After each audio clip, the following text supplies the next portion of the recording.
Let's bring in NBC's Blayne Alexander, who is in the Atlanta area tonight with some developing news.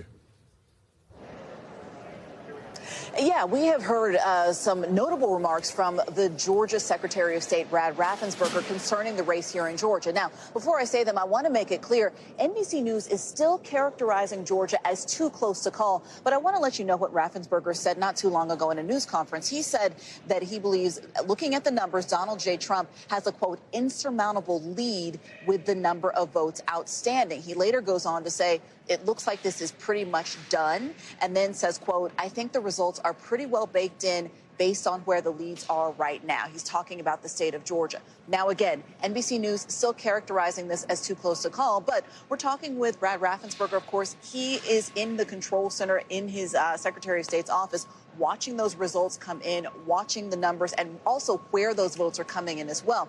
Now, I've spent the evening talking to some of my Republican sources throughout the state, and I asked them the question. I said, you know, one, how are they feeling? They were all optimistic. But I said, if there is a lead from Donald Trump winning here in Georgia, what would be different from 2020? Of course, we all know that Georgia kind of shocked so many people around the country 4 years ago by flipping blue and helping send Joe Biden to the White House. But they said, again, across the board this time, that it was the push toward early voting by Republicans that they believe has really made a difference in the Peach State this time around. You remember 4 years ago, Donald Trump was really waving people off from voting early, telling them to go on Election Day.